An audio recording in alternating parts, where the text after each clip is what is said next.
Dear friends, this is Radhika Gaur और आज शुरू करने वाले हैं हम अपना सेशन नंबर 4। और इस सेशन में हम पढ़ेंगे किसके बारे में? संयोग और प्रायिकता के बारे में। किसके बारे में? संयोग और प्रायिकता के बारे में। तो देखिए ये क्या होते हैं, ठीक है ना। इस चीज़ के बारे में आज हम यही आंकड़ों के प्रबंधन चैप्टर में डिस्कस करेंगे। तो देखिए प्रायिकता क्या होती है, ये बहुत ही इम्पोर्टेंट चीज़ है। आपने देखा होगा प्रोबेबिलिटी, ये वर्ड सुना होगा आपने, ठीक है। तो इसी चीज़ के बारे में आज हम यहाँ पे मेनली डिस्कस करेंगे और समझेंगे कि प्रोबेबिलिटी क्या होती है, प्रायिकता क्या होती है, कैसे हम निकालते हैं। तो चलिए शुरू करते हैं। देखिए सबसे पहले मैं आपको एक बहुत ही आसान शब्दों में चीज़ें समझाती हूँ। देखिए आपने अपने जीवन में प्राय आप कैसे वर्डों का यूज़ करते हैं, कैसे शब्दों का यूज़ करते हैं कि बेसिकली आज वर्षा होने की संभावना है। ऐसे आप बोलते हैं ना कि शायद आज वर्षा होने वाली है, तो जो वर्षा होने हैं उसकी संभावना है या संभावना नहीं है। आप यह भी कहते हैं कि यह बहुत कुछ संभव है कि भारत विश्व कप जीतेगा, ठीक है। मतलब संभावना है कि भारत विश्व कप जीतेगा। ऐसे ही आपने देखा होगा। तो ये क्या हुआ, ये संभावनाएं हुई, ये ऐसी चीजें हुई जो आपको लगता है कि हाँ ऐसा पॉसिबल है। वहीं इन छोटे छोटे कथनों पे और आप विचार कीजिए। देखिए सूर्य पश्चिम से निकलता है, ऐसा जरूरी तो नहीं, ठीक है। जरूरी तो नहीं कि होता ही नहीं है। सूरज कभी पश्चिम से निकलता है? नहीं निकलता। सूरज कहाँ से निकलता है? पूरब से निकलता है। एक चींटी की ऊंचाई 3 मीटर हो जाती है, ऑब्वियसली नहीं हो सकती, ठीक है। यदि आप एक आयतन वाला घन लेंगे तो उसकी भुजा भी बड़ी होगी, ऐसा होता है क्या? जरूरी नहीं है। यदि आप क्षेत्रफल का एक वृत्त लेंगे तो उसकी वृत्त की त्रिज्या भी बड़ी होगी। अब बड़े क्षेत्रफल का यदि वृत्त लेंगे तो उसकी जो त्रिज्या है वो भी बड़ी होगी। अब आप खुद ही सोचिए ऐसा होगा या नहीं होगा। भारत अगली टेस्ट श्रृंखला जीतेगा, कोई जरूरी है कि भारत टेस्ट श्रृंखला जीत जाएगा? नहीं कह सकते हम कुछ भी। तो ये सारी चीजें किस में आती हैं? ये सब आता है संयोग और प्रायिकता के अंदर। इसी चीज को, इसी डिफरेंस को आज हम यहाँ पे समझने की कोशिश कर रहे हैं। तो देखिए यदि आप उपयुक्त कथनों को देखेंगे तो आप क्या देखेंगे? आप देखेंगे कि पश्चिम से सूर्य निकलना असंभव है, मतलब इम्पॉसिबल है। एक चींटी की 3 मीटर लंबाई होना भी, ऊंचाई होना भी संभव नहीं है। वहीं पे इसके विपरीत यदि एक बड़े क्षेत्रफल का क्षेत्रफल लेंगे तो ऑब्वियसली उसकी त्रिज्या भी बड़ी ही होगी। सर्टेन है ये चीज़। कैसी है ये चीज़? सर्टेन है। मतलब यदि बड़े क्षेत्रफल का हम व्रत ले रहे हैं तो उसकी त्रिज्या भी बड़ी ही होगी। दूसरी, यदि भारत टेस्ट श्रृंखला जीत भी सकता है और हार भी सकता है, दोनों ही बात संभव है, ठीक है। तो ऐसा हम कह नहीं सकते कि संभव है या नहीं है।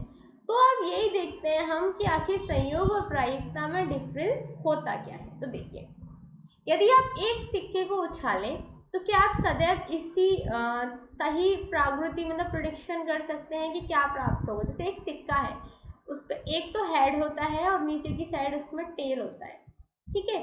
जब आप सिक्के को उछालते हैं तो जरूरी तो नहीं हर बार हेड आए और जरूरी नहीं हर बार टेल आए। कभी हेड आ सकता है, कभी टेल आ सकता है, ठीक है। आप इसको एक सारणी में लिख के देखिए। आप 10 बार एक सिक्के को उछाल के देखिए, ठीक है। 10 बार आपको एक सिक्के को उछालना है।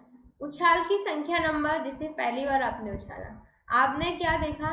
आपने देखा कि जो आपने सोचा था कि हेड आएगा बट टेल आया, ठीक है। तो ऐसे ही आप करेंगे तो प्राप्त परिणामों को हम क्या बोलेंगे? आउटकम्स कहेंगे। तो हम क्या देखते हैं? हम देखते हैं कि हमेशा हमें हेड प्राप्त नहीं होता, ठीक है। हमेशा हमें हेड प्राप्त नहीं होता, कभी हमें हेड प्राप्त होगा, कभी हमें टेल प्राप्त होगा। तो बेसिकली हम क्या कह सकते हैं कि हम इस चीज़ को निश्चित रूप से नहीं बता सकते कि एक सिक्के को उछालेंगे तो हेड ही आएगा या टेल ही आएगा। ये हम बात को सर्टेनली नहीं कह सकते, सर्टेनली नहीं कह सकते। समझ आई ये बात? ठीक है। तो अब देखिए, अब बात यह है कि हम देखेंगे कि यदि हम कोई भी स्पष्ट रूप से, जब हम इसके बारे में नई पैटर्न दर्शाते हैं, कोई भी पैटर्न हमारा स्पष्ट नहीं है, तो वैसे ही हम क्या करते हैं, आगे चलते हैं और देखते हैं यदि हम 25 उछालों का प्राप्त प्रेक्षण दें तो हमें क्या मिलेगा? हमने देखा कि सुशीला और सलमा ने 25 उछाल किए और उन्हें कुछ इस तरीके रिजल्ट मिले, कभी हेड मिल रहा है, कभी टेल, कभी टेल, कभी हेड, फिर टेल, फिर टेल, फिर टेल, फिर हेड। तो हम ये देखेंगे कितने भी हम सिक्कों को क्यों ना उछाल लें, कभी हमें हेड मिलेगा, कभी हमें टेल मिलेगा। ऐसा कभी नहीं होगा कि हमेशा हमें हेड ही मिले या फिर हमेशा हमें टेल ही मिले, ये हमारी चीज़ फिक्स है। क्लियर? तो ये तो था संयोग, कि संयोग हो सकता है, कभी हमें हेड मिल सकता है और कभी हमें टेल मिल सकता है। क्लियर? अब बात आती है कि प्रायिकता क्या है। देखिए, जब हम किसी सिक्के को उछालते हैं तो हम क्या देखते हैं कि दो संभव परिणाम, या तो चित आएगा या पट्टी आएगा। साथ में यदि हम किसी पासे को फेंकते हैं तो 6 संभव परिणाम। देखो, सिक्का है, कोई भी सिक्का है तो उसके 2 ही परिणाम हो सकते हैं, हेड आएगा या टेल आएगा। अच्छा, कोई पासा है, इसे हम इंग्लिश में कहते हैं डाइस, जो लूडो का डाइस होता है, इस तरह हमें पता है 6 परिणाम हो सकते हैं, या तो 1 आ सकता है, या 2 आ सकता है, या 3 आ सकता है, या 4 आ सकता है, या 5 आ सकता है, या 6 आ सकता है। तो हम यह भी कह सकते हैं एक सिक्के के लिए चित या पद प्राप्त करना एक संप्रायिक इक्वली लाइकली घटना है, कि या तो हेड आएगा या टेल आएगा, उनके सिवा कुछ आएगा ही नहीं। ठीक है, तो हम क्या कह सकते हैं कि एक चित आने की प्रायिकता क्या है, 1/2 है। क्यों? क्योंकि आउटकम तो 1 होगा और संभावना 2 है, तो 1 को 2 से भाग दे देते हैं, तो ये किसकी प्रोबेबिलिटी हो गई, एक चित आने की प्रायिकता हो गई। अच्छा, एक पट आने की प्रायिकता भी कितनी होगी, 1/2 ही होगी। वहीं पे देखिए पासा की बात जब करते हैं, जब हम पासे की बात करते हैं तो 1 2 3 4 5 6 आउटकम हो सकते हैं। तो देखिए 1 आने की प्रायिकता कितनी होगी, 1/6। 4 आने की प्रायिकता भी कितनी होगी, 1/6। 6 आने की भी प्रायिकता कितनी होगी, 1/6। क्यों? क्योंकि आउटकम कितने हैं हमारे, 6। ठीक है, और हमें जो भी चाहिए, जो जिसकी भी हम प्रायिकता निकाल रहे हैं वो 1 नंबर है। तो ऐसे करके हम प्रोबेबिलिटी निकाल लेते हैं। समझ आया? अब देखिए, ये एक बहुत ही आसान सा क्वेश्चन है, ये समझिए। एक डब्बे में 6 कंचे हैं जिन पर 1 से 6 की संख्या अंकित है, 1 2 3 4 5 6। संख्या 2 वाले कंचे को इसमें से निकालने की प्रायिकता क्या है। तो देखिए, संख्या 2 वाले कंचे को निकालना है हमें। कितने हैं 2 वाले संख्या के कंचे, 1 है। टोटल आउटकम कितने हैं हमारे, 6 हैं। तो कितनी प्रायिकता हो गई, 1/6 हो गई। दूसरा क्वेश्चन, संख्या 5 वाले कंचे को इनमें से निकालने की प्रायिकता। देखिए 5 कितने हैं, 5 नंबर की संख्या कितनी है, 1 ही है। तो और टोटल आउटकम 6 है, तो इसकी भी प्रायिकता कितनी हो गई, 1/6 हो गई। तो बहुत आसानी से हम प्रायिकता निकाल सकते हैं। बस निकालते टाइम हमें किस चीज़ का ध्यान रखना पड़ता है कि किसकी निकालनी है और टोटल नंबर ऑफ आउटकम कितने हैं। यदि हमें ये पता होगा तो हम आसानी से किसी भी चीज़ की प्रायिकता निकाल सकते हैं। अच्छा, अब हम ये चैप्टर अपना फिनिश कर चुके हैं। इस चैप्टर में हम ऑलमोस्ट हर एक चीज़ को डिस्कस कर चुके हैं। हमने इस चैप्टर में किस किस के बारे में पढ़ा, हमने आंकड़ों के बारे में पढ़ा, आंकड़ों को संगठित करना सीखा, हमने दंडों के बारे में पढ़ा, आलेख दंडों के बारे में पढ़ा। अब हम देखते हैं प्रायिकता के बारे में और संयोग के बारे में भी हमने इस सेशन में डिस्कस किया। तो एक बारी हम फटाफट से इस चैप्टर में जो जो पढ़ा उसका सारांश निकाल लेते हैं, ताकि अगले सेशन में हम इस चैप्टर से रिलेटेड कुछ क्वेश्चंस को डिस्कस कर सके और उनके आंसर्स निकालने की कोशिश कर सके। तो चलिए शुरू करते हैं। अब देखिए, सिंपल सी बात है कि हमने सबसे पहली चीज़ यहाँ पे जो पढ़ी वो ये थी कि आंकड़ों के संग्रह, रिकॉर्डिंग और प्रस्तुतिकरण से हमें अपने अनुभवों को संगठित करने तथा आंकड़ों से निष्कर्ष निकालने में सहायता मिलती है। तो हम क्या कह सकते हैं कि यदि हम आंकड़ों का संग्रह करें या उनकी रिकॉर्डिंग करें या उनको प्रस्तुत करें तो उससे हमें अपने ही अनुभवों को संगठित करने के सहायता मिलती है तथा हम आंकड़ों के बारे में कोई भी निष्कर्ष निकाल सकते हैं। दूसरी चीज़ हमने ये देखी कि आंकड़ों को इकट्ठा करने से पहले हमें यह जान लेना चाहिए कि हम इनका उपयोग किस कार्य में करेंगे।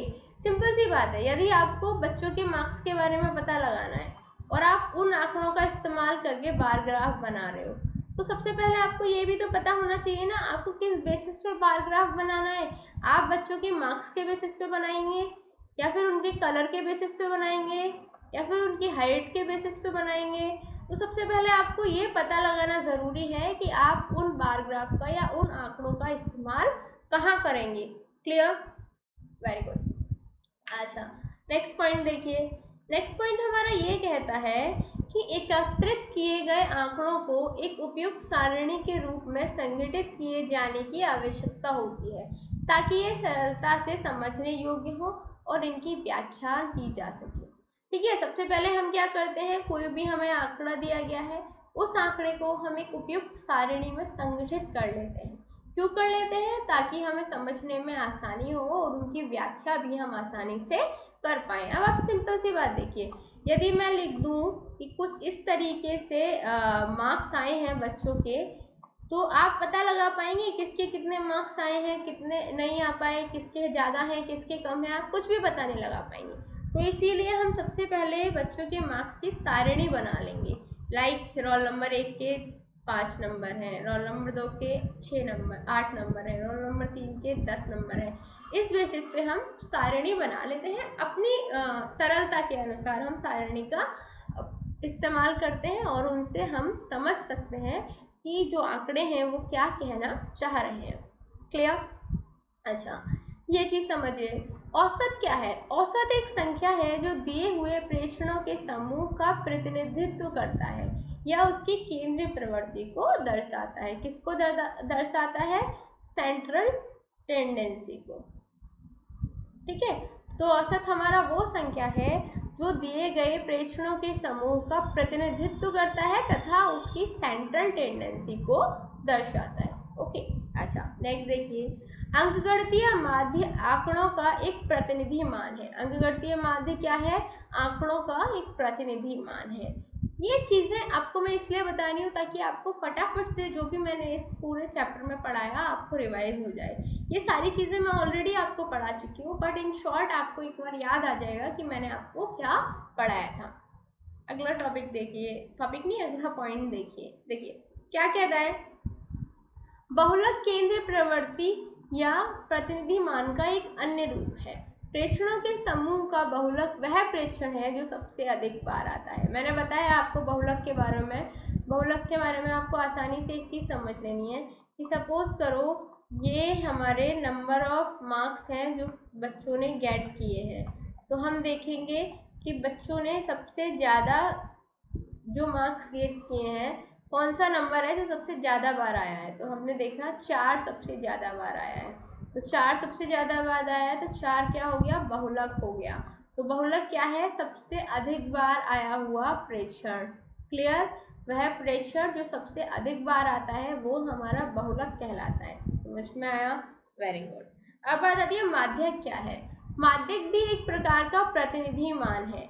यह उस मान को दर्शाता है जो प्रेक्षण के मध्य बीच में होता है। ठीक है, उन्हें आरोही या अवरोही क्रम में व्यवस्थित करने के बाद तथा आधे प्रेक्षण इसके ऊपर होते हैं, आधे प्रेक्षण इसके नीचे होते हैं।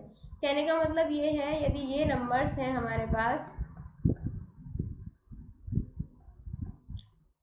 2, 15, 13, तो हम इन्हें क्या करेंगे, आरोही और अवरोही क्रम में कर लेंगे। तो सपोज करो हमने इसको इस तरीके से लिख लिया 6, 7, 8, 13, 16, 15, 16, 17 ये लिख लिया।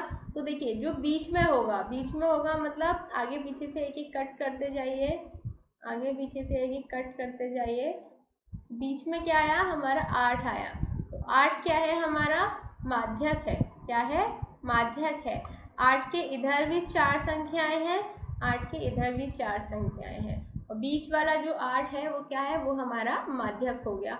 तो यही बहुलक और माध्यक के बीच में डिफरेंस होता है। बहुलक वो होता है जो सबसे अधिक बार आता है, माध्यक वो होता है जो बीच में आता है। और बीच में हम कैसे निकालते हैं, पहले हम जो भी आंकड़ा दिया गया है उसको आरोही या अवरोही क्रम में व्यवस्थित कर लेते हैं। ओके, आगे देखिए।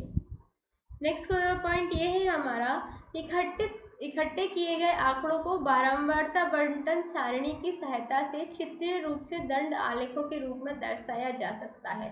दंड आलेख संख्याओं या आंकड़ों के समान चौड़ाई वाले दंडों द्वारा एक चित्रीय निरूपण है। देखिए ये क्या है, ये चित्रीय निरूपण ही तो हुआ, ये दंड आलेख चित्रीय निरूपण ही तो हुआ। तो ये आप आसानी से समझ सकते हैं। हमने यह भी सीखा कि एक दोहरा दंड आलेख किस प्रकार खींचा जाता है। यह एक ही दृश्य में प्रेक्षणों के दो समूहों की तुलना में सहायक होता है। किसमें सहायक होता है, कंपैरिजन करने में। ये चीज़ मैं आपको आसानी से बता चुकी हूँ। ठीक है, तो हमने ये सीखा कि जो दोहरा दंड आलेख है उसको कैसे हम खींच सकते हैं और ये कैसे दो लोगों के बीच में, दो समूहों के बीच में तुलना करने में काम आता है। एक और लास्ट हमारा पॉइंट है, ये भी देख लीजिए। क्या कहता है कि हमारे दैनिक जीवन में ऐसी स्थितियां हैं जो निश्चित रूप से होती हैं, कुछ ऐसी हैं जिनका होना संभव नहीं है तथा कुछ ऐसी हैं जो हो भी सकती हैं और नहीं भी हो सकती हैं। ऐसी स्थिति को सदैव घटित होने का संयोग होता है जो घटित हो भी सकती है या नहीं भी हो सकती है। तो बेसिकली सिंपल सी बात है कि हमारे दैनिक जीवन में काफ़ी सारी ऐसी स्थितियां होती हैं जो निश्चित रूप से होती हैं, कुछ ऐसी होती हैं जिनका होना संभव नहीं है और कुछ ऐसी होती हैं जो हो भी सकती है और नहीं भी हो सकती। तो ऐसी जो स्थिति होती हैं जो सदैव घटित होने का उनका संयोग होता है और जो घटित हो भी सकती हैं या नहीं भी हो सकती हैं, बेसिकली उन्हीं से हम प्रायिकता और संयोग के बारे में पता लगाते हैं या फिर कह सकते हैं कि वही हमारी संयोग और प्रायिकता की स्थितियाँ होती हैं। तो यही हमने यहाँ पे आज इस सेशन में पढ़ा और उम्मीद करती हूँ आपको ये सेशन अच्छे से समझ में आ गया होगा, ये चैप्टर आपको अच्छे से समझ में आ गया होगा। देखिए चैप्टर बहुत आसान था, बहुत ही आसान तरीके से आप इसके सवालों को हल कर सकते थे। बस आपको ध्यान किस बात का रखना है कि कौन सा कंसेप्ट किस चीज़ से कैसे जुड़ा है, किस आंकड़े को हम किस तरीके से निकालेंगे, सारणी बनाएंगे और कैसे उस सारणी का प्रयोग करके हम आंकड़ों के बारे में सूचना दे पाएंगे। उम्मीद करती हूँ आपको आज का सेशन बहुत पसंद आया होगा। मिलते हैं अगले सेशन में जहाँ पे हम डिस्कस करेंगे इस चैप्टर से रिलेटेड प्रश्नोत्तर। तब तक के लिए शुक्रिया एंड गुड बाय।